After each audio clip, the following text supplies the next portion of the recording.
Hello and welcome. Today we're diving into one of the most powerful technologies shaping our world, machine learning. But what does it really mean for a machine to learn? It sounds complicated, I know, but we're going to slice right through the jargon and break down the 5 core ways it actually happens, from learning with a guide to figuring things out all on its own. So, here's our roadmap. We're going to start with how machines learn when we give them all the answers. Then, we'll see what happens when they have to explore and find patterns for themselves.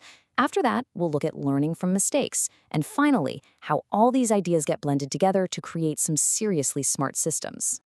And that really is the big question, isn't it? How can a bunch of code learn anything?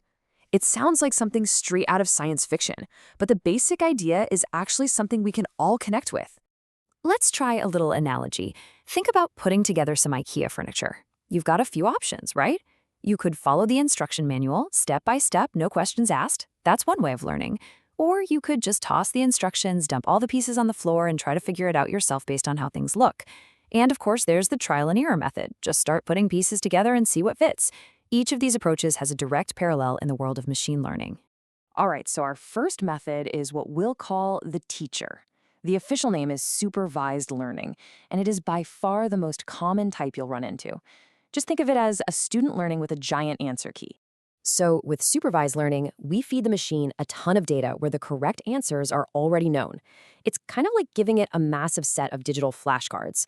For instance, you could show it thousands of pictures of animals, but each one is already labeled. This is a cat, this is a koala, this is a turtle. The machine's job isn't to just memorize them, but to figure out the rules, the patterns that make a cat, well, a cat. Now, this teacher model really only has 2 main skills. The first is classification. That's all about sorting things into groups. It answers the question, what category does this belong to? Like spam or not spam. The second skill is regression, and that's all about predicting a specific number. It answers the question, how much or how many, like the price of a house. And you see classification absolutely everywhere. Every time your email sorts junk mail into the spam folder, that's classification. When a bank uses your data to decide whether to approve a loan, yep, that's classification too. It's the perfect tool for any problem where the answer is one of a few distinct choices. You're just putting things into buckets. And on the flip side, here's where you see regression doing its thing. It's the engine behind predicting future numbers. You know, what will the temperature be tomorrow? How much is this house worth based on its size and location?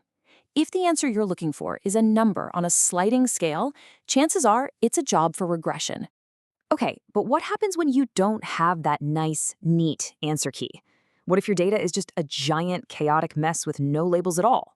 Well, that brings us to our second type, the explorer. This is an algorithm that has to find the patterns all by itself. We call it unsupervised learning. I absolutely love this way of thinking about it. It just perfectly sums up the challenge. Unsupervised learning gets handed this total mess of data and is basically told, find the structure in here. It doesn't even know what it's supposed to be looking for. It just starts trying to find things that seem to belong together. The most common way it does this is through something called clustering. It's literally just finding natural groups in the data. Think of an online store trying to understand its customers. It could use clustering to automatically segment them into different groups based on what they buy, without even knowing what those groups would be ahead of time. The machine is discovering the categories for you. Another really cool job it has is dimensionality reduction. Okay, that's a mouthful, but the idea is simple. Imagine you have a spreadsheet with thousands of columns of information for every single customer. It's just too much noise to make any sense of. This technique is all about boiling that massive complexity down to just the most important, essential features. It helps us escape what's known as the curse of dimensionality, where having too much data actually makes things harder to understand. And finally, there's association. This is the secret sauce behind all those recommendation engines. It digs through mountains of data to find hidden if-then rules. It's not just about people who bought this also bought that.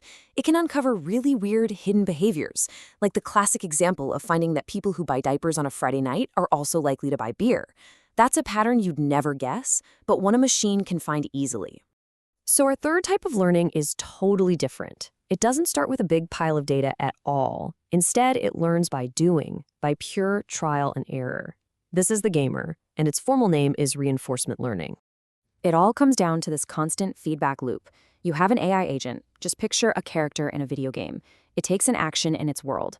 If that action gets it closer to its goal, it gets a reward, like points. If it does something wrong, it gets a penalty, like losing a life. Now, imagine it does this millions and millions of times. It slowly learns the perfect strategy to get the highest possible score. And this approach is absolutely perfect for really complex problems where the rules aren't set in stone.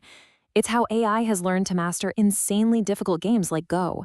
It's how robots in factories learn to pick up and move objects they've never seen before.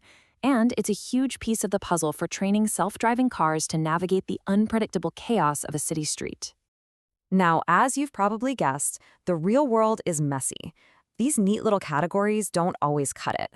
So, of course, the field is evolving, and we're seeing these really clever hybrids that start to mix and match these core ideas to solve some very specific problems. Two of the big ones are designed to solve a huge bottleneck. Labeling data is really, really expensive and slow. So semi-supervised learning is kind of like getting a little cheat sheet. It uses a tiny amount of labeled data to get started, and then it uses that knowledge to intelligently figure out the labels from a much bigger, unlabeled dataset. But self-supervised learning is even more slick. The model basically creates its own homework. It'll take a piece of data, hide a part of it, and then try to predict the missing piece. In doing so, it learns the underlying structure of the data all on its own. Whew, we have covered a lot of ground. So let's just take a step back, zoom out, and put the three foundational types side by side so we can really lock in the key differences.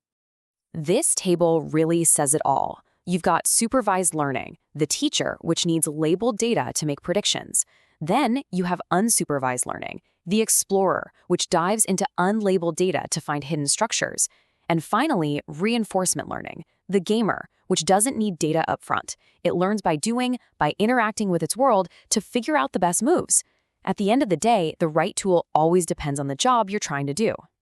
And that brings us to one last thing to think about. We've seen that machines can learn like a student, an explorer, or even a gamer. They can follow the rules, discover new ones, or create their own strategies. So knowing all that, what is one really big, complex problem out there in the world that you would want to set them loose on? It's a pretty powerful thing to consider.